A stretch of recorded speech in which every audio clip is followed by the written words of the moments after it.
Mbote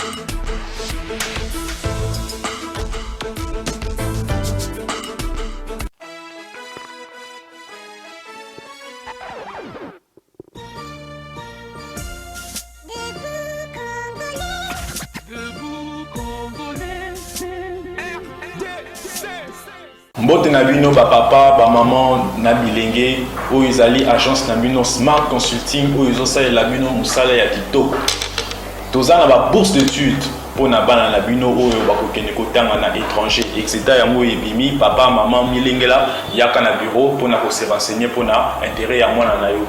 Toza na bourse d'études pour na Tunisie, toza na bourse d'études pour na Chypre, pour na Biélorussie, na Ukraine.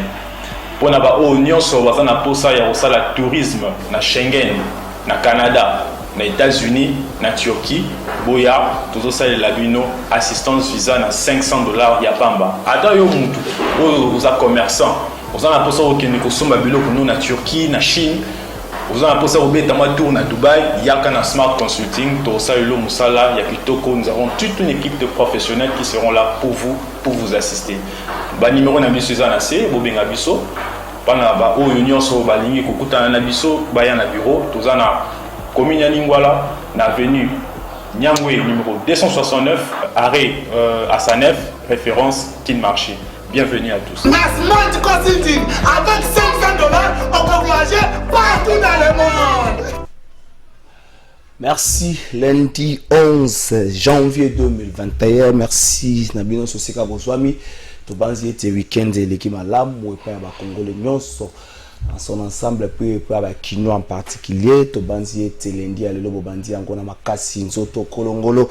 Merci, na confiance pour ça, Salabiso, plateau de vérité. Et le sous-semaine, Oyo, na Makambo, ya Koloba, République démocratique du Congo. République démocratique du Congo, héritage de la famille Kabila, la famille Tshisekedi, la famille Lumumba, la famille Mobutu, la famille Katumbi, la famille Bemba, République démocratique du Congo, Mboka, Yo, Nangai, et si Kani Nyonso, Zouami, Yebete, Congo, et Zalara, Yo, Kolota, Mukolo, Mokote, que Mboko, Toaka, Kotika, Bato, Bako, Kambabi, Solo, Tete, Mboko, Ezali, Angai, Nini, Ngana, Wiko, Sala, Malamu, pour Mboko, Mingi, Pédana, Congo, Solo, Mutakomi, qu'on perd espoir, Malobeko, Mara, Mingi, Mboko, Toaka, Kotika, Bangonde, Konangai, Soko, Ngete, Kita, Mboko, Tombwama, Kokanisa, Makambo, Ana, Pete, Koloba, Yangote, Mboko, Ezali, Ayona, Ngai, Kanisa, Nini, Wiko, Sala, pour être Kita, la République démocratique du Congo, et Tombwama, Ma, Vasangwa, Mike, Mike, Toko, Sanabino, et oui, que la République démocratique du Congo, Zali, Mboka, Sengo, Mboka, Oyo, Kouvana, Congo, c'est un peu spécial. L'Assemblée nationale, pétition, Moko, déjà, Zali, Konase, Zali, en gestation contre le bureau d'âge, bureau à moi, Mboka, Mbosso, et le monde à moi, équipe, il y a 2 personnes, on va au ça déjà 90 signatures, et ça déjà collecté, Basango, tout ça, en gros, week-end de l'équipe, Mboka, Félix Antoine Tshisekedi, asalaki na lisolo na homologue na ya ngambo ya Congo ya ngambo Denis Sassou Nguesso nzokande na kati ya Union Sacrée Ensemble pour la République partage ya ba poste eza mwa kondonga na mikolo na baleki conflit de génération ebotami kuna ngambo moka mikolo balingi bango bakoba kozwa ngambo moka baleki balobete mikolo basali mingi et comme tango nango. Est-ce que la République démocratique du Congo il n'est pas tant sa lecture moko approfondie et minutieuse autour la publication scientifique ya mwana mboka matata ponyo na sima lobi to kanisana no kobanda MPR parti état et ton saki batu ya bwanya pe ya mayele kino lelo na ba ngomba politique o esangisaka batu et loko neni ya sike botami. Est-ce qu'il y a eu déjà mieux que MPR? Est-ce que FCC na niveau de management politique nango eleka ki MPR soko tuni batu ya mayele bangomo bako pese ya na bolinga na pese ya no mena tikili bande ko nyoso bakolanda biso bo pese ya no. Est-ce que FCC to banango na AMP MP FCC les autres kotia pe Union Sacrée? Est-ce que en termes de management politique boigné côté na kati ya likambango koleka MPR ce qui boigné côté na kati ya likambango koleka MPR donc ba chute na ko za peu similaire? Est-ce que chute ya FCC est similaire na chute ya MPR? Est-ce que l'obité to banga shit ya Union Sacrée débandade kota mudna mutale la déjà na ndenge singeli surtout que na kati ya Union Sacrée gestion ya ambition eza mwa nungu mwa mingi. Merci na confiance boza ko sala biso to komeka obeta li solo ya République démocratique du Congo le na ba facette nango nyonso mais na sepeli na bato oyo ya tangisaki ngai makambo akomi article scientifique na moni moninga moka lobi il y a rien de scientifique juste du blablabla ndeko na ngai moko to tika la honnête makambo professeur Emile Bongele a commis sur le longo on a quatre science donc yon de Luka adresse na open explication dans la science na autant la dernier paragraphe ya mwana mboka Emile Bongela commune.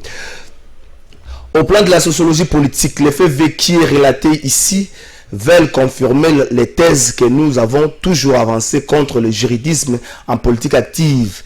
Les faits qui ont fait problème ne seront pas résolus par des lois surannées et d'inspiration extérieure. Seuls les débats portés sur les problèmes sociaux réels et concrets nous affranchiront des marécages où nous embourbe un juridisme relevant de la métaphysique aristotélicienne. Entre-temps, le pays ne fait que sombrer plus que jamais. Invitons Machiavel à la rescousse. Emile Bongeli, sociologue. Je crois que Bandeko Belé, Batangi Makambo Oyo, professeur Emile Bongeli a commis. Tu remets qu'on bête le solo nango. Na début na yeso kozongi na début na ye Makambo lobby. Ils ont qu'il est presque. Nenge mona makambo mwana mboka matata pour le but déjà dans lecture dans bango le quoi ba scientifique va montrer que naissance et FCC les ali morné Emile Bongela ke musika a le des juristes incompétents il y a sa responsable à propos na ngalité les juristes incompétents ogé autant nyosoana et botamé naissance FCC est-ce que gestion ambition na FCC c'est un problème à expliquer aujourd'hui dans FCC Bosangisi les moboutistes, les kabilistes, les bembistes, les katumbistes, les kengistes na moni bakomi ko benga bango Bosangisi FCC ba mo ngota bazo sala FCC est-ce que bazo ki ta ko sa lecture wana bozu boche ba centriste boche ba libéraux boche ba sociaux-démocrates Bosangisi nyos na kati FCC c'est pareil aussi avec les nyos sacrés ko banga que comme les FCC lelo et comme lobby les nyos sacrés. Quel remède pour me consoler on a pas de l'absolu mais avant de l'inviter dans gagne donc on a reçu la sur photo ezaki week-end au petit collègue gouverneur de la ville a beta dame geste acte moko normal pas beta dame rien d'anormal mais je préfère pour la deuxième photo ma photo ezaki mi balle bota la sur environnement wana monsieur le gouverneur il y a un élément important dans la gestion à citer c'est l'exemplarité. Nous vivons dans la période de Covid-19 et ça la rage. Nous vivons dans la période de couvre-feu imposé à la population. À partir à 21h, sous prétexte que Covid-19 est allé. Mais botala la image Joana. Deuxième photo c'est mieux, Patrick. Deuxième photo c'est mieux. Botala la image Joana. Deuxième photo c'est mieux. Botala la image Joana. Nenge batu baza entassé. Ba photographe na ba caméraman bazo oué la kokota pour ba kanga photo. Gouverneur yemo resika vandi na tata wana c'est moins d'un mètre. Distanciation sociale, monsieur le gouverneur. Ozote ya biso nini? Tondimi nyonso me ozote ya biso nini? Batu ya inerbe équipe ya riposte. Image tango zo tambola. Muto na cache na zate ba policier bazawana. Pour ani bo interpeller batu wana. Tango image zo tambola. Le bo kanga muto ala ti cache nete. Le bo kanga batu pour na couvre-feu à 21h. Cher gouverneur, l'exemplarité na comprendre que ça créneau na yoti. Mais pas ça. C'est vrai, toi la pose à réflexion, tu bête dame, mais pas ça. Oh yangote. Oza image ya mabe ya Kinshasa. Yo ça la passe sur le makambo. Image ya Sony ya Kinshasa. Mais c'est le gouverneur. Je sais que vous êtes un homme de bonne moralité. Vous êtes un homme grand. Peut-être au sein de l'équipe, na yo le babimi sa image parce que ça lui passe. Ndeni bokanga bat na reprenga ba bokanga bat na victoire pour bazarotia masqueté. Bon, tout sa distanciation, tout son avant, tout son potamban, tout son avant, mais il y a mon l'exception image à côté. Donc, on a régi, toute la activité, il y a remise, il y a diplôme de mérite, maman Namboka, de ko junior Mpeshi, de ko Kabila Forever, tout on a régi tout élément na bongo Tokozonga. Bonjour Merveille. Bonjour, merci. Bonjour Merveille. Merci président. Les télévisions de la place, notamment à Kinshasa. Président de l'Association internationale des presse d'appui leadership AIPEL en sigle. Association à travers laquelle nous avions décerné plus d'un diplôme aux différentes personnalités du pays depuis que les chefs de l'État honoraires Joseph Kabila Kabange avaient conduit ce pays pendant 18 ans durant. Dans votre casquette politique, vous êtes toujours apprécié et félicité par vos pairs grâce à vos capacités de transcender les très loin de différentes réflexions parce que vous saviez bien anticiper tous les événements politiques. Merci beaucoup. Alors, on va devoir vous laisser juste un mot à pouvoir se les souligner. Ok, juste un mot de votre part. L'association internationale. Enfin, je tiens sincèrement à remercier l'association internationale de presse d'appui au leadership. Je suis surpris ce matin dans mon bureau. Et ils sont venus pour me décerner ces diplômes de mérite. Je dédie particulièrement ces diplômes à tous les membres de l'ASBEL Kabila Forever. Vous qui avez cru au combat politique de Joseph Kabila Kabang, bien qu'il n'est plus au pouvoir, vous avez adhéré et vous continuez à adhérer dans cette structure pour défendre le combat politique de Joseph Kabila Kabang. C'est lui que nous appelons le père de la démocratie congolaise et celui de l'alternance pacifique. Ce trophée vient nous encourager. Donc, moi, personnellement, en tant que président, et ainsi que tous les membres de l'ASBEL Kabila Forever. Et je pense que la joie que je partage en ce moment, lorsque nous avions l'idée de créer la structure Kabila Forever, on ne s'y attendait pas. Mais aujourd'hui, nous avons un diplôme, c'est le premier, mais je pense que ça ne sera pas le dernier diplôme. Merci à toute l'équipe de l'AIPL par rapport à ce trophée. Comprenez que c'est la première fois pour nous d'entrer en contact avec eux. Merci beaucoup. Je dis bonne année à tous les membres et que vive l'ASBEL Kabila Forever, que vive Joseph Kabila Kabange, notre héros national et père de la démocratie. En français. Merci, Papi Mandeki, autorité morale. Ata au combat, autorité morale. Et comme il tango autor et voir en onan, est-ce que autorité morale, ça blocage à penser que na bateau basa ba membre ya regroupement plutôt à libota voilà. Moi na mboka junior pêche bonio. Mbote ndeko trésor. Bonne année là. Merci pareillement. Bonne année pena ba balandi nyonso, ba bonne nyonso à plateau de vérité. Bonne année na ba congolais nyonso. Bonne année spécialement na autorité morale Joseph Kabila Kabange na mama wa Congo, maman Olive Lembe. Tout le monde a une image, on a un diplôme de mérite, on a tango fait ce qu'on a eu le qui parle bilingue, mais balé mais ça tout va passer diplôme de mérite. Non, merci. Bilingue moko mi balé na luki bangote, baza bande ko na bino ba journaliste.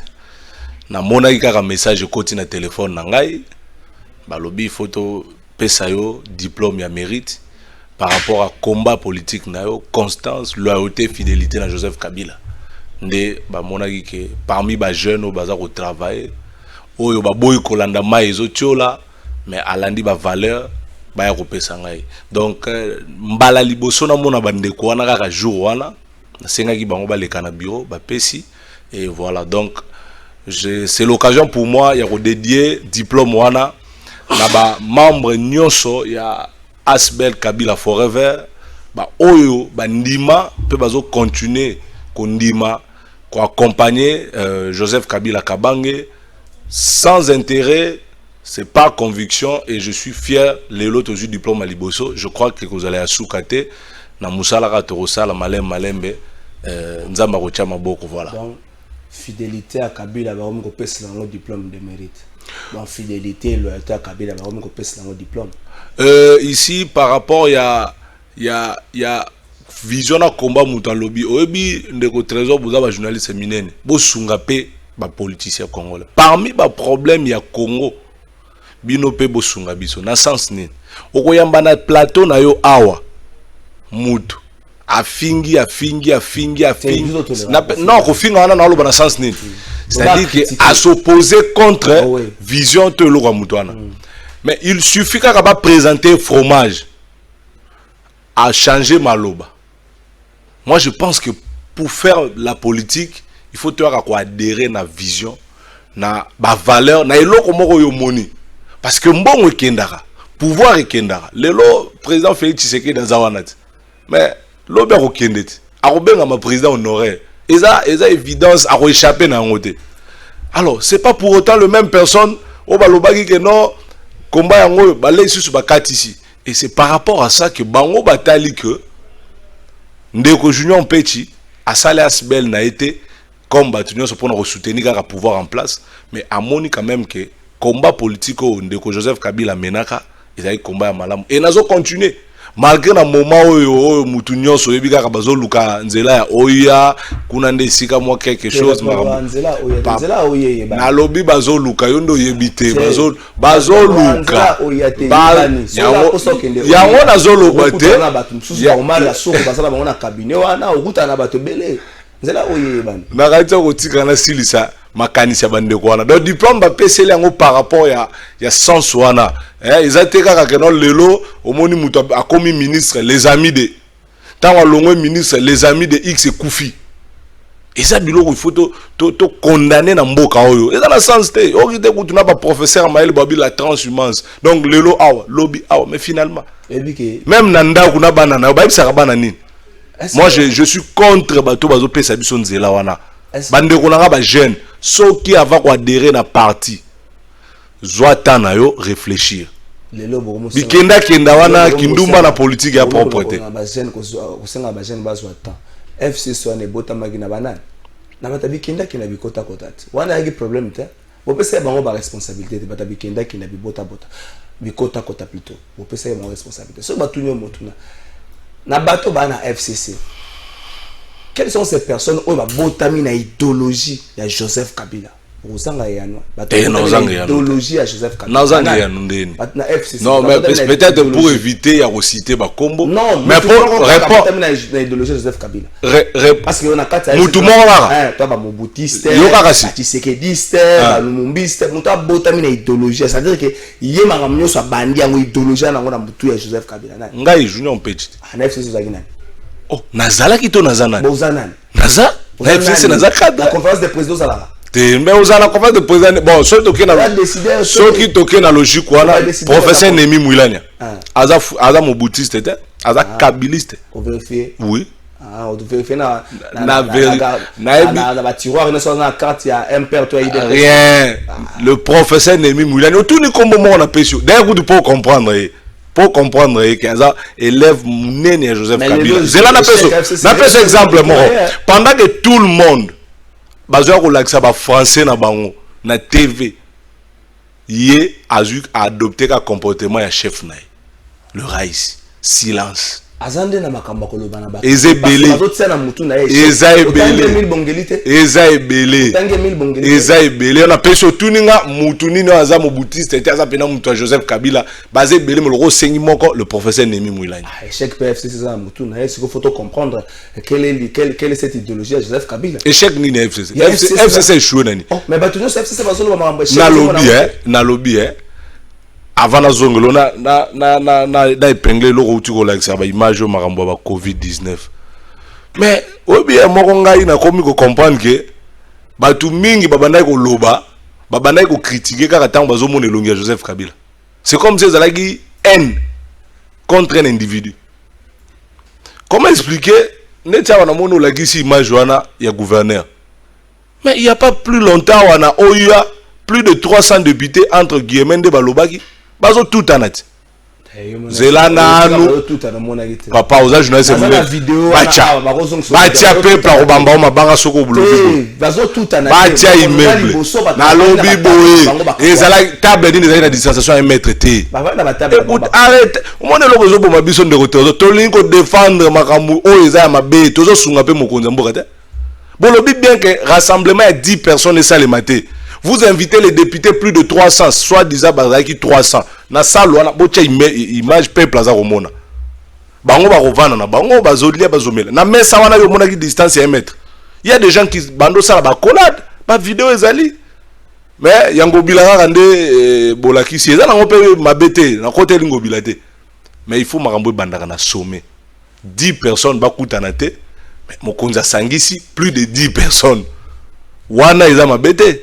Ce que zaki na tangwa Kabila bato ba meka koleka ba chaku ba chema kele je suis en non na lobby na sens ya covid na sens que bato ba banda ko loba lobby il y a des choses à dire allez-y bon loba bon vandi kima pour nani to comme les États-Unis paradis kitite c'est encore plus pire si on donne nazo kama comment expliquer bazo sala bongo na zaika kada na épinglé aspect wana ke makambo ba ici biso ya 10 personnes te bango mo baza ko sangana plus de 10 soko okeka wana 17h oza journaliste munene tinda ta caméra na musika na 17h na 10e rue au mona ndenge baza devant parti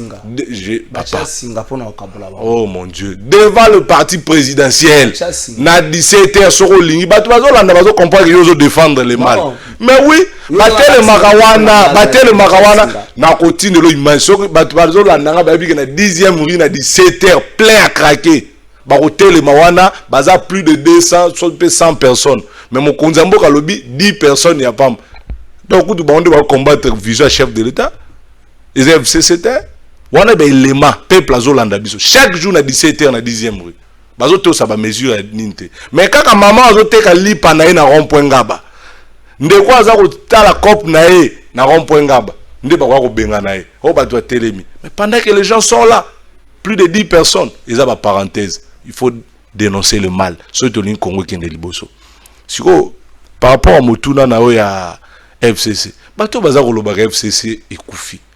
C'est sur base de quoi bango baloba FCC bato baza ko loba nemi oui bato baza ko charger otangi professeur Emile Bongei te nga na tangi de otangi mais ningo no ko tanga ete na ebie pete na ebie te oui professeur Emile Bongei oui professeur non so balaxi ngai yo kaka surtout ni question ebi mutu moko aleza batu na Kinshasa likola makambo wana makambo yebi tela za kutu alanga nzembo batu yebi tel na télévision ignorité na yebi olinga kosa ebi min professeur Emile Bongeli te soko telemisi awa na koyeba ete na yebi ete OK kombo na yo kaka et pas ba musicien na yo kaka kombo na musicien ba yemba ete waze kwa yemba ye makambo nozo wanga nazolo bano oh mais c'est ça que je te dis na lobi kombo hein Emile Bongeli na yebi kombo mais soko telemisi awa non Emile Bongeli il faut pas confondre nazolo ba o azar ancien DG au chef frère Emile Bongeli oh la professeur o lobi na yo la libanga wana ya professeur pas waze ko ici na yoka wana pas ça professeur ah peut-être wana pas ça wana Emile te azar ancien DG au chef frère azar ancien DG au chef frère kombo zo kimara jo ikombe koya mais Emile Bongeli ba musicien ba yemba kaite il y a aucun musicien ayemba biso bato ba na biso mutu Emile Bongeli ba yemba atinda biso c'est ko changwa télévision Emile Bongeli ba yemba na tra musicien oh nanu musicien aseke na ebiete nanu musicien kombo peno na ebeli wana c'est mon professeur na obi tout à toi le camana nanu musicien yemba ite ah c'est que na ebiete le seul nom na autopsie à FCC tout ça là le toi débat ya ko yeba to ko yeba ite c'est l'autopsie à FCC comme déjà la naissance ya FCC matata pas le pareil matata ko to na FCC qui mort né esangisaki pas mobutiste esangisaki ba kabiliste muséiste esangisaki ba kengiste esangisaki ba bembiste esangisi ba katumiste esangisi enfin batu nyonso mais tango esangisi batu wana y a pas eu une vision commune né ya ba vision ya batu nyonso wana y en a pas eu et kende kaka parce qu'il fallait avoir le pouvoir soif ya pouvoir esangisaki batu nyonso au finish FCC suki ndenge suki wana lecture à matata poni lecture à Emile Bongeli les juridisme dans lecture moko sociologique abi FCC bato bakoki te ko sa lecture de temps ba signe de temps ba comprendre ngote bo tsika la kaka na mobeko lobi boye mobeko lobi bo comprendre vague makambo ndenge so kenete conséquence nango FCC échec un peu partout et le oyo même la majorité parlementaire il faut que le bango na passé on a compté FCC avant que les bourses vous attend il y a comme ça la lecture wana ko banga na bango zanine que liwa ya MPR liwa ya FCC mais le niveau atteint par l'MPR FCC tira le kokoma na ngote dans le bomboka merci ndeko trésor otikela ngata oyebi eloko zo sekisa ngai nazui ba propos ya bato lobby FCC déjà ezalaki morné matata pona mais ezokamusa ngai comment yo professeur mutu amayele okende kokota na morne c'est ça ba question bino ba journaliste faut botuna ka bango yo yeba ikeza morne ovanda ikuna pendant 2 ans ponani Zela yo tout dinga question tozo avancer na raisonnement de bango ba professeur nga na prof te na lobi ko to kende na malembe bango ba prof nga na prof te mais nazo mbeka ko analyser yo yebi ke loko eza morné siko oza na kati pona nini d'abord ozalaki pona nini oza pona nini c'est la première des choses oyebi déjà que libulo eza wana mais ozo kende kaka oni ata libulo wana. C'est pour vous dire quoi? Moi, je suis mal à l'aise. Comment na ba professeur, ba papa na biso, ba aîné na biso sur le plan politique, scientifique. Tozana katia libota FCC. Makambu na biso FCC. Ba reproche, ba réforme. Toki koleka na ba TVT. C'est pas les qui n'avaient été yo kana sili sandeko trésor quand yo bien ondeni parce que ceux qui TV des réseaux sociaux ce sont ils ont un canal il y a communication et les qui na média. Alors moi je me sens mal à l'aise lelo yo poto bisoto bana FCC ko beta na rabambeli so kozana moi règlement de compte nandeko na yo parce que nous sommes une famille même ngana ndeko na to bota mili moko moi incompréhension zala ce n'est pas parce que yo na ndeko X oza ko kamba FCC peut-être vous avez moi problème peut-être ayamba yo na téléphone na 0 et au kanisi que non aza mutu mabe ba règlement de compte na TV ça c'est jouer le jeu de l'adversaire pour ngai tout vrai kabiliste je l'ai dit à koki kolekana zela na silisa s'il vous plaît si kana silisa logique na kokata pardon na sengo pardon na invité na yo FCC na ba kabiliste est-ce que kana lo na loba na ko répondre yo na silisa j'ai dit bien mokonzi ya FCC comme Joseph Kabila Kabange a nommé professeur Nemi Mwilanya comme coordonnateur. Oko soutenir mutu oyo Joseph Kabila a nommé net ngabo naza kabiliste so ki le ndeko Joseph Kabila lobi na nommé Trésor Kalafai coordonnateur FCC je te soutiens nazo pèse exemple voilà je te soutiens pourquoi c'est parce que oza choix il y a leader na ngai mais eza bizarre baza koleka na ba TV pour attaquer le choix de Joseph Kabila mais ils sont en train de combattre Joseph Kabila indirectement et pour preuve t'as la stratégie na bango après avoir attaqué Nemi Mwilanya 2-3 jours après ake Oya c'est-à-dire que baza déjà na plan na bango ya kokatisa bango baza bongo bazo landesika maizo tchola il y a pas de problème Nemi n'a rien fait c'est l'homme congolais aza kolanda soupe s'il vous plaît et pour partir bazo luka bouc émissaire na bango Nemi Mwilanya c'est fini et là comme sous exacté mon frère et c'est pourquoi j'ai dit o aza frère Kabila même si nga lelo junior petinde na zabo est-ce que soka na kutena Joseph Kabila est-ce que soka na za na poste est-ce ngai na liaka et pas coordonnateur Nemi non mais ce n'est pas parce que na chuté ba tu vas comprendre même si na za na problème na camarade na nga mususu na kati ya FCC ce n'est pas la raison pour moi de quitter la famille de Joseph Kabila parce que nga na za kabiliste comment je vais quitter Joseph Kabila parce que Nemi est là parce que Shadar Yazawana non batika stratégie wana et pour revenir na ba professeur Emi Balewana ba yeba que FCC za morné selon bango mais pourquoi ba deraki depuis longtemps bazeli zela na silsa bazeli ka la création union sacrée nde ba komo luka nzela okene moi je vais tout simplement dire wana za ba échappatoire to yebi ke bozo luka kokatisa ne cherchez pas bouc émissaire na bino Nemi Mwilanya il a la confiance de Joseph Kabila. C'est Kabila qui l'a nommé. Ce que Joseph Kabila l'a nommé, pour soutenir Moutoumsous ou la famille politique de Joseph Kabila. Être kabiliste, combattre Nemi qui a été nommé par Kabila, c'est combattre Joseph Kabila.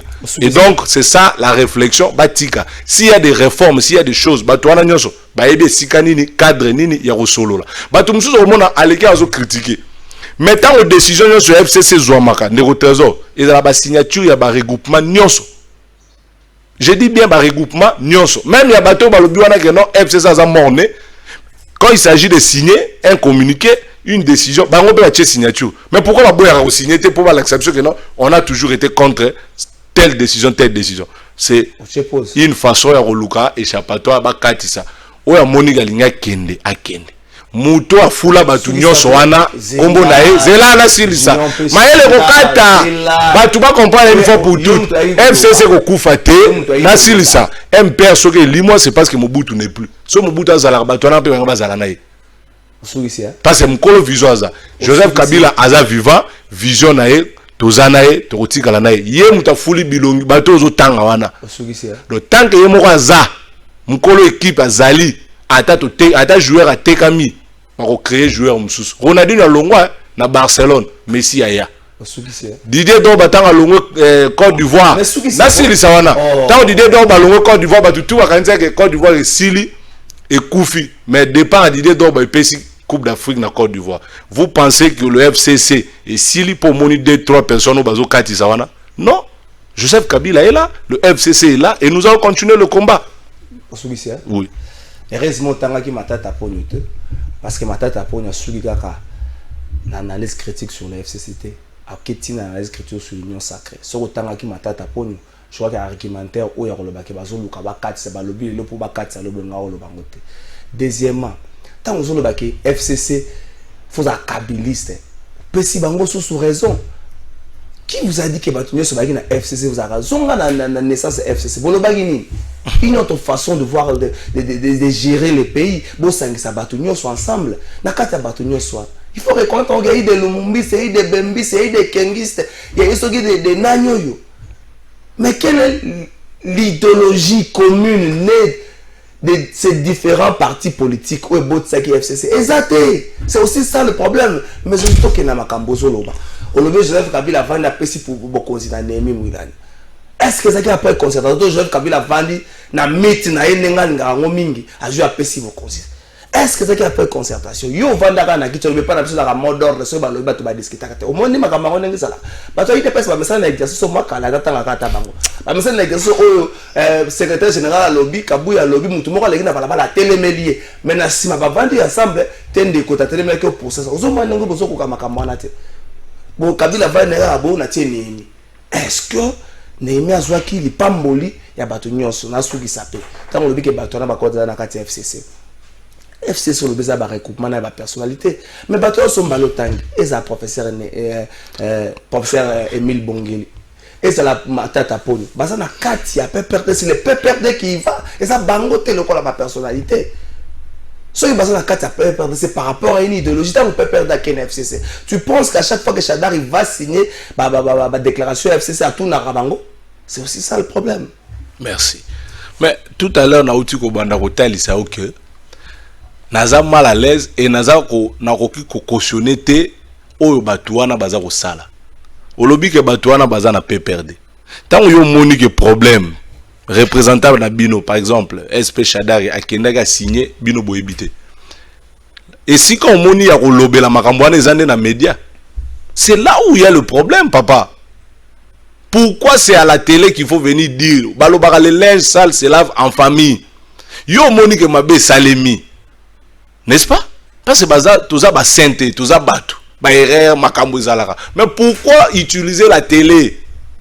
Ngai awa yo kana silisa yo kana expliquer yo kana na silisa ndeko ngai awa eso ki na lobi na mutu ke no bobo nazo talisa nde bandeko wana ke venir à la télévision koloba mabe ya FCC oza na kati ya FCC eza ko jouer jeu ya adversaire et c'est clair yo lobi ke extrait ngala landita so extrait amatata mponi yondo pesinga alobi morne aussi lisaki na note na ruzuka na morne wana comment ye akenda ko adhérer ne logo eza morne parti na ye parti mais ce que ça qui contre il fallait bimati na parti mais oui il y a ça aza est-ce que na idéologie à parti justement c'est ce que j'ai dit non mais pendant 2 ans atikala ko sa déclaration de pourquoi tout ça ba zo baté to meka rapé ko réfléchir pendant 2 ans 2018 FCC créé mais il y a déjà la création ils a déjà morné avant dit première année deuxième année azolobade kaka na moment oyo ya makambo ya transhumance na moment oyo union sucrée des moments professeur aya ko bimisa bezala ki morné mais pourquoi dès le départ a qui biso de morné s'il fallait arranger est-ce que na niveau na à mon autorité morale te ba benga na raté pourquoi dès le départ n'est pas dit ça. Voilà là où je trouve que, s'il vous plaît. Non, c'est là. Non. C'est-à-dire, au moins, il m'a bien dit la question est contre la carte. C'est un exercice normal à métier. Vous pensez que pour la rebondissement, le FCC, il faut toujours voir l'autorité morale.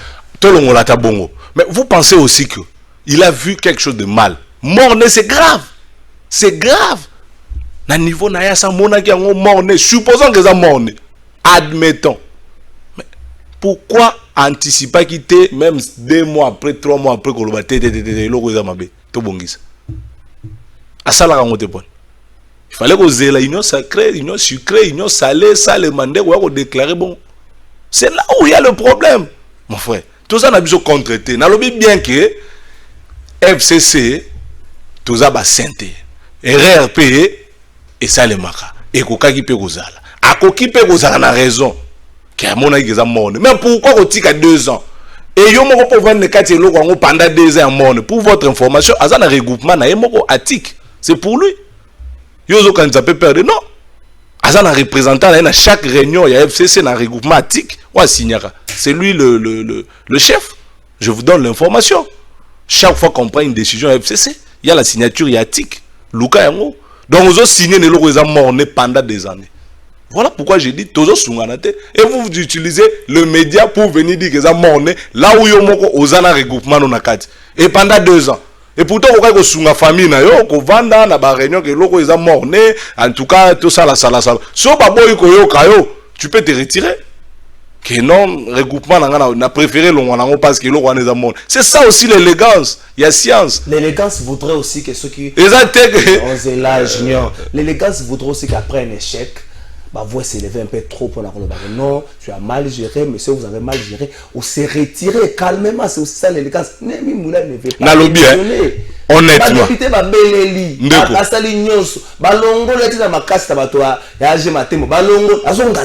Même par élégance. Peut-être que tu vas comprendre. Dans le FCC, le regroupement est allé. Némia Gérata regroupement moko D. Nazo avancé. Ce qui va le échec est un ennemi, échec FCC c'est-à-dire bah latisi un ennemi. Et bon bah président va regroupement bango ba ne l'autre toujours reprocher bango rien. Bango paye ba banana ko démissionner. Ce qui va montrer qu'il faut Némia démissionner, bah chef il y a un regroupement nyonso ce qui échec est un FCC, c'est que bah président nyonso ba regroupement bo démissionner, bah joindre bino ba comme ba président ba regroupement. Pourquoi besoin d'exiger s'il vous plaît? Parce que il y aura la ça. Moutaza ko gérer regroupement na nyonso au quotidien est président regroupement.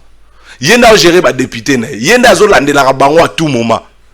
Ozoyoka, siko yo regroupement na yo gérer ba député bolobi que chèque les ado ba président ba regroupement ils ne sont pour rien. Mais soyons honnêtes, la majorité oyo tozana ngo. Nani parmi bango abetela ki Nemi Moulanya maboko. Parce que maintenant entre parenthèses entre guillemets échec, c'est Nemi. Mais tozana majorité Nani a joué courage à Rolobageno. Félicitations à professeur Nemi de nous avoir donné une majorité écrasante plutôt en 2018. Qui l'a fait? C'est là où moi je vois Mouté Mamabé contre Moutou. Donc, réussite et FCC, c'est tout le monde. Le FCC, c'est nous tous. Il fallait pas mettre la Nemi Moulani Maboko pour la majorité. Mais quasi de coordonnateur. Est-ce que la stratégie électorale est élaborée, la stratégie électorale à niveau législatif national, est élaborée dans le FCC? Non, répondre à la question. La stratégie électorale à niveau législatif est élaborée dans le FCC. Je suis en train de dire, et là, au simple, lui, vous comprenez. FCC Botami na veille à l'élection. À la tête, Nemi Moulani. Après, petit coup constitutionnel, mais sur le mois de mars ou avril, quelque chose n'a mais, confirmé, député, nan la majorité, FCC. Nan a chef FCC coordonnateur, Nemi Moulani. Nan a félicité. Nan a félicité. D'avoir joué stratégiquement, Maramtou, pour que tu joues. Personne. Si on a échec, c'est Nemi. Ndesi quand on a le couteau dans le contre un individu. C'est-à-dire que gloire et la majorité, c'était tout le monde. Non, chaque regroupement, machin. Le chèque, c'est Nemi Moulani. C'est là où je dis ce n'est pas bien. Tous allons net na conscience na biso moko. Tout alors to betele maboko po après ça biso majorité. Si vous avez une compétence n'est pas pour majorité en auto betara tolo c'est Nemi ndaza la tête FCC. Non, faut pas dire ça va au séparateur parce que il a élaboré aucune stratégie. Je dis c'est lui qui est à la tête. Yo quand dit tant au Real, tant au Barcelone a gagné un match, Messi m'tabetara yemora zubal na défense avec Kocha, mais le coup maison la Messi. Non.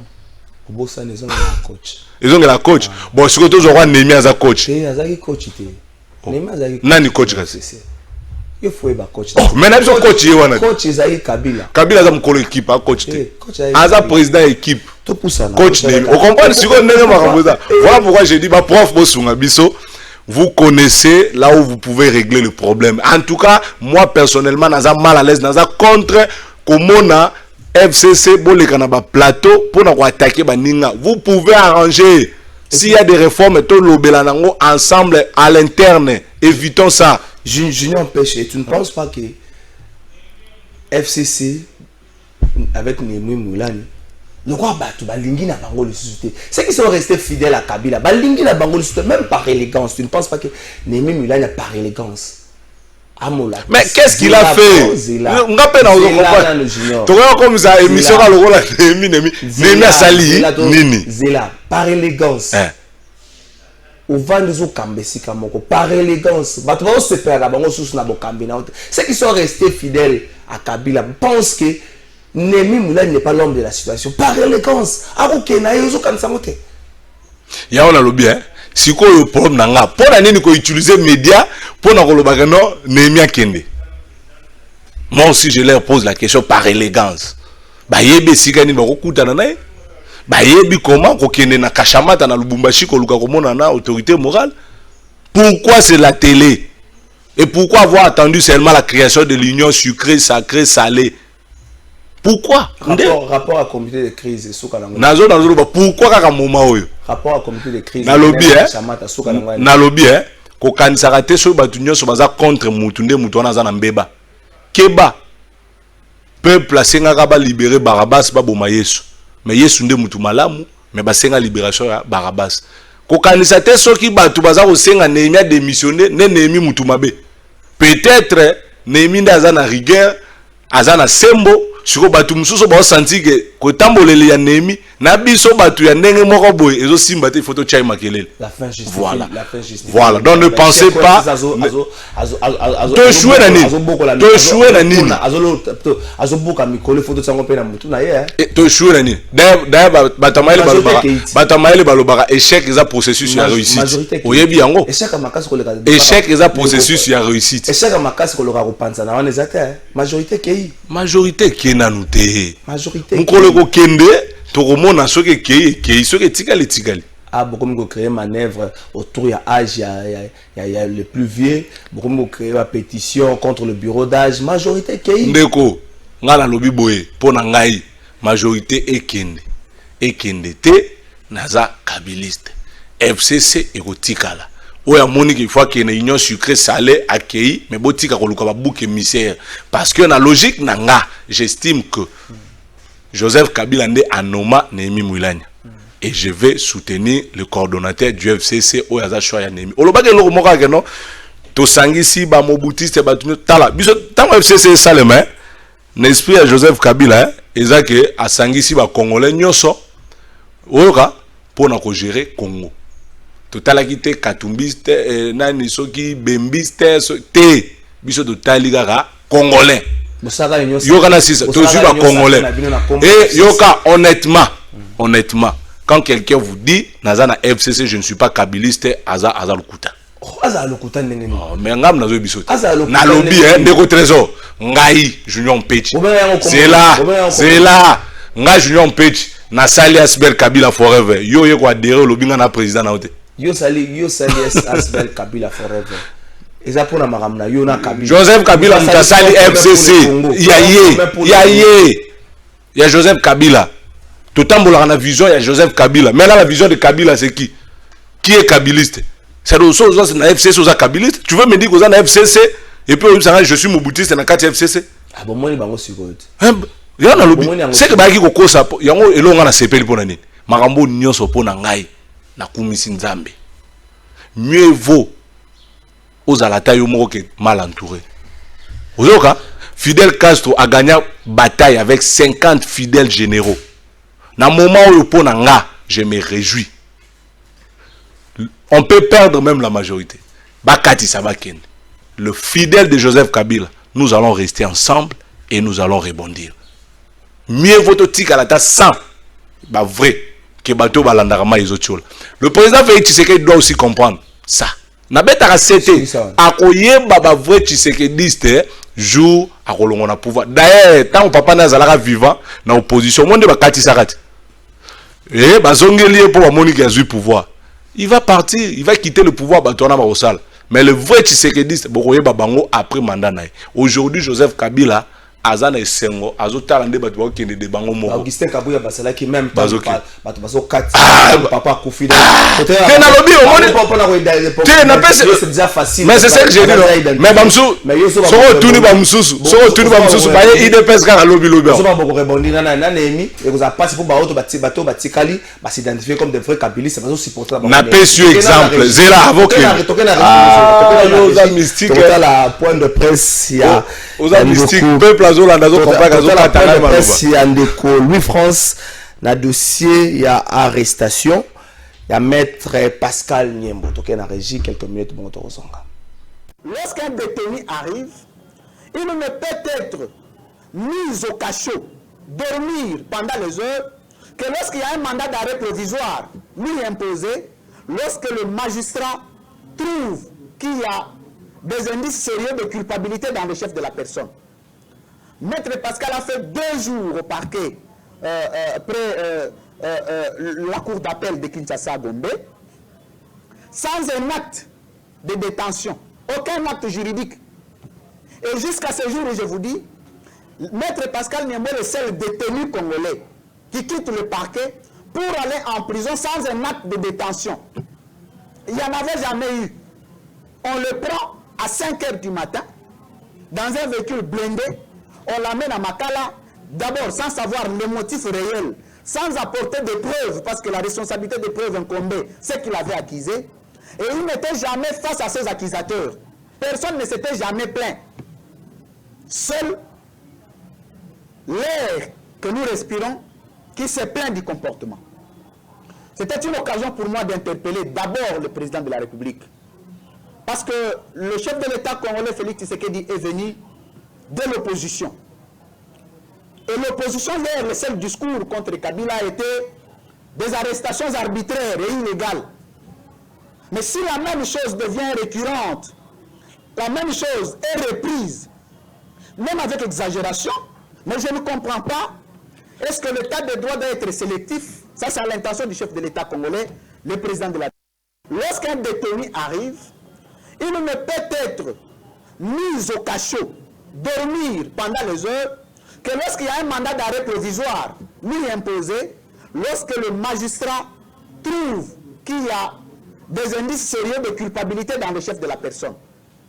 Maître Pascal a fait 2 jours au parquet près la cour d'appel de Kinshasa Gombe, sans un acte de détention, aucun acte juridique.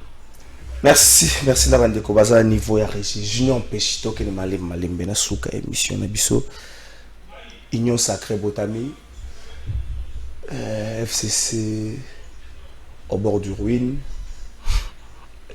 Joseph Kabila a retranché na Kashamata Mobutu akendaka Kawele bato bakanisi Joseph Kabila okende kinga kati mais au moins à se prendre bato retranché na Kashamata. Et bien il faut contrôler, il faut la langue 2-3 fois avant. Il y a surtout vivre sous les règles avec. Non, Kabila 2145. Le Kabila ne pense plus à la politique. Bino bozo tungisama tanga zeko kanisa politique ne bozo tungisama azaka yé moi attend na retraite en bois la lodge yé. Après c'est quand même moi penser na melelo tu même pas comité de crise. Par rapport à Bango Soukawa puis Usini donc atiki bino pour botikali ba refela bon na ebité bino kosi lango ya FCC au boza kolobela eza peut-être départ ya Mabunda mais tozela élection ya bureau ya siki kosala makala mingi te ndeto koyeba et même si et ça est arrivé que tu perdre majorité, ils ont fait un FCCT, ils ont fait un Joseph Kabila. Donc, il faut comprendre en gros, Joseph Kabila a Kendaki, Lubumbashi, na Grand Katanga, ndenge pa vandaki na Kinshasa akekuna mukolo mususu pe bokomona ye na province mususu aza libre akendaki vacances avandi nekuna aza kopema pe ya kozonga na ye pe awa na Kinshasa, il y a pas de problème, aza libre kokende biso to continuer combat na biso to continuer. Moi personnellement sur le plan comment on politique na yebi ke lokola na sala eloko na ngai Joseph Kabila longo de pouvoir, donc na trouva kango déjà normal na sens que aza sous présidenté mais biso to continuer marambo. Donc ko kanisa ke ekosila ya Kabila parce que lelo mabunda ko eza lukuta omoni Lumumba kufa kala mais à travers Palou combat Lumumba bana kotanga ma petit lelo zo continuer kotanga. Donc ne pensez pas vraiment, surtout pas que combat Kabila ne kokende combat les a forever na Congo. Donc érotique à la PKK forever. FC ça vous a difficulté en 2023 vous voyez belé à la député ou encore que la magistrature suprême FC ça vous a difficulté. Si vous avez une association de Kabila forever na sima 2023 et aussi la lokola molinga to basiko bande ko vraiment bolimbi sanga sous un homme, je prends le courage de demander pardon na kanisa na Kabila. Pardon par rapport à quoi? Ya ngala zo bande la maloba na ke Kabila akotika la forever na histoire ya Congo. Siko pardon na osengela yani. Na ebisio ke na lala na lamuka na lala na lamuka na lala na lamuka na 8 ans na raisonner na analyser na sali Kabila forever asbel. Et ekotika la bongo. Nde loko nazo combattre nde bao baleka liboso ba mesani sabino justement bolimbisa la base a dit oza la base wapi ma base m'a demandé de quitter quelle base vous comprenez bato ba mesani sabino non nazo ba bato ba mesani sabino soka linga longwa ko seli base ngana na logique wana te ngana za muto soki na lingio so na lingio te je suis comme ça. J'ai créé Kabila. Non, tel ça non, mais maintenant, non, un peu exemple. C'est-à-dire, on a créé Kabila Forever avec conviction en Ngaï. Na lobaka yango ti lelo muto aza na photo ya ngana Joseph Kabila bimisa. Na mona été, na yebana ka tana kabiliste mon côté tant on a créé Kabila Forever. Je l'ai fait et je continue. C'est pour moi et ça honneur pour nanga ya kolobela mutu oyo asala ke ngai na voté pour la première fois. Papa nanga voté pour la première fois. Ndeko na yo moko pe pour voter senga ki Joseph Kabila botama. Donc pour moi, je suis fier d'être kabiliste, convaincu. Pas un kabiliste parce qu'il faut dans son poste. Vous avez dit, moment où ils ont moment à malam. Tu sais qu'il y a toujours Bible, le Bible, laissez. Bible, c'est un botika. Est-ce qu'il y a toujours un premier dans le domaine? Au moins, c'est Caïn dans la Bible. Et puis, quand on a dit, c'est bon. Atikala dans l'histoire. Ma bise. On t'a dit, c'est bon. Atikala dans ma bise. Histoire na ndinga faux. Donc il y a toujours na lobité na minute oyo to tikaki nyonso ekola à terre verset biblique on kimingai laisser le blé et je crois livrer quelque chose ekola yango moko tant ba okola bokoye ba o nde aza blé o aza matiti. Vous comprendre? Donc na minute oyo ezalaki nini? Autorité morale, fidélité, loyauté. Pour que poste ezela. Autorité morale, fidélité, loyauté. Mais en ce moment et donc pour moi, je souhaite tout ce 1000 et solo pour combattre, pour au moins un résultat. Peut-être vous allez beaucoup changer. Oh, tu le balanga FCC. Mais pour moi, Joseph Kabila leader. Avant hier, aussi on a appellation. Les lois parti tout va comme l'autorité. Yo goûte auto benga ou une émission autorité papi. Comme auto loba. Avant Kabila l'Obama, c'est ça un leader. On a chef de guerre. Ozoka. C'est chef de guerre pour nos banquiers, hein. Guerre dans le sens je te comprends. C'est pour te dire que non, grand esprit. Kabila Ozomonana. Donc toute ta personnalité pour Kabila. Il y a toute ta personnalité. Bino bozo quand ça chute, n'a pas ce exemple même sur la politique pour na balle au boyaki. Au moins Etienne Tshisekedi leader na niveau nae atika comme président de la République. Akufi ba tout ba moni que UDPS c'est sili. Ba to bo sous-estimer que na UDPS ne ba comme na présidence. Quand vous pensez que le FCC est fini, parce que Mabunda est parti, parce que Omoni Bilogimo Bo Kabila Fula Bakei, ne vous en faites pas. Ne vous en faites pas. Biso, tous a moindre été. Toko Bunda. Et on appelle ça un exemple drogue ba longwe. Ba tu ba moni Côte d'Ivoire ici li, ba zo rappé kan na drogue baté, mais baye ko bete équipe sans combo bazui coupe d'Afrique ozoka donc obanga la no FCCT mieux vaut totikala muke mais bato ba tambola selon vision ya Joseph Kabila et nous allons frapper tant ozo tunanga maloba nazo continuer ku bandela awa kanga yango après 2023 ti 2055 nde Congo ekokoma poto ya Afrique o nyonso bolukaka wana ba problème nyonso na période wana nde kosila et ça sera sous la vision politique de Joseph Kabila Kabange kanga yango na ko changer maloba nanga te naza lokola ba président ba veille sexuelle o yambaka wa te ba koma ba pasteur tikanga non eloni na lobia mabe natangi kombwana non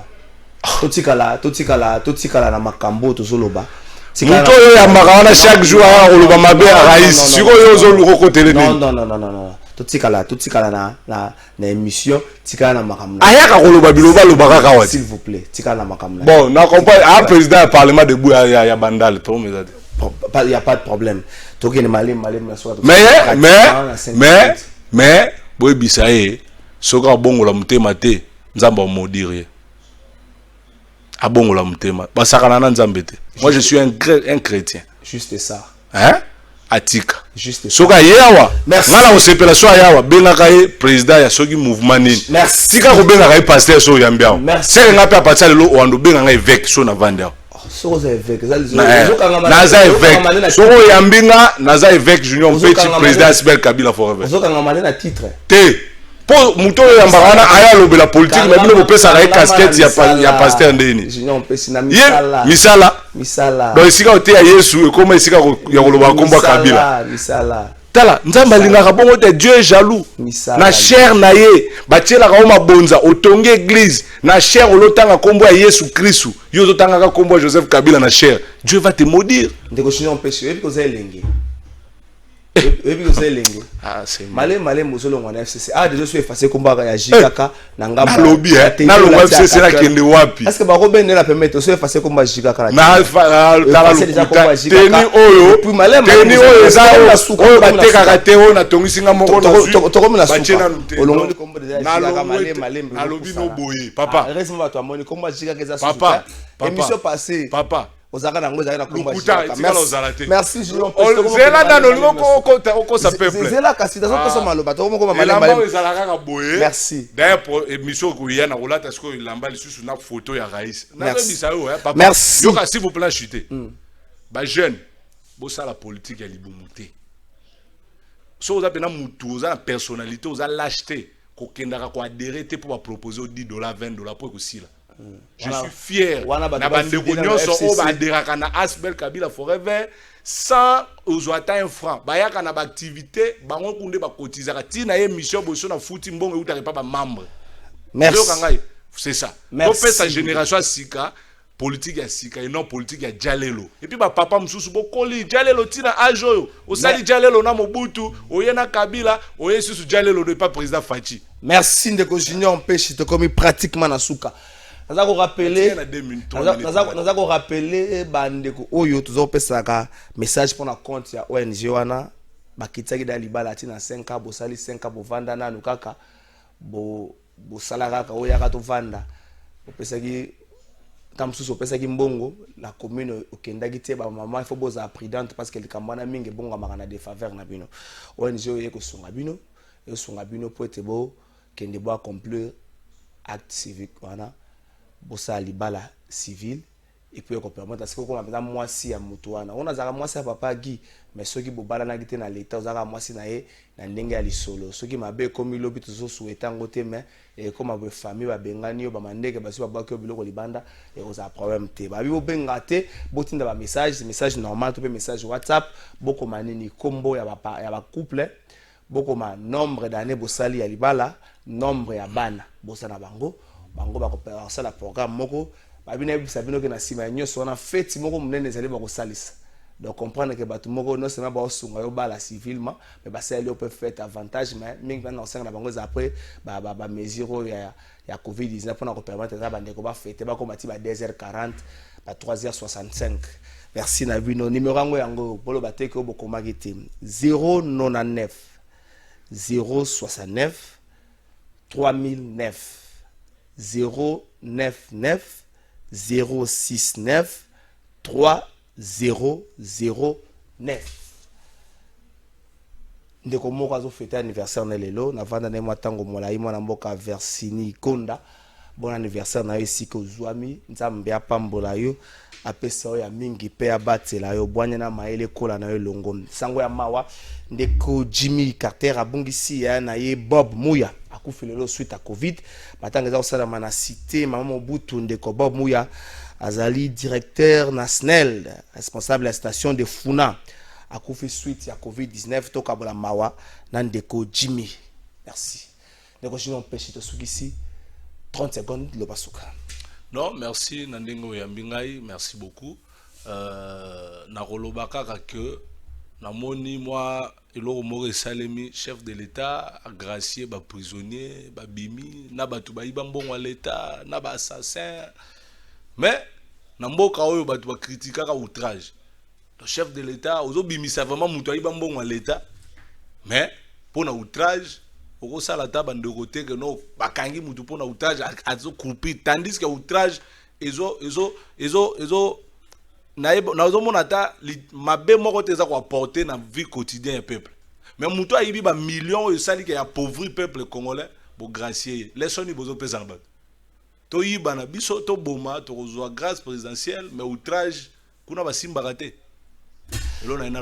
Merci na bino nyoso bolanda ki plateau de vérité à mokola leo to senga na bino bo s'abonner belé na chaîne YouTube na biso. Merci na Maïdia Kisi, merci na Patrick Itoko, Papi Mandeke, merci na Guy Lukoki ndeto kutani mokola lobi soki yawe azongite kimia na mabota na bino.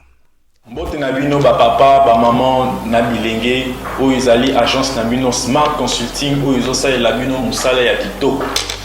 Tozana ba bourse d'études pour na bana na bino oyo bakokende kotanga na étranger etc. yango ebimi papa maman milengela yaka na bureau pour na ko se renseigner pour na intérêt ya mwana na yo. Tozana bourse d'études pour na Tunisie, tozana bourse d'études pour na Chypre, pour na Biélorussie, na Ukraine.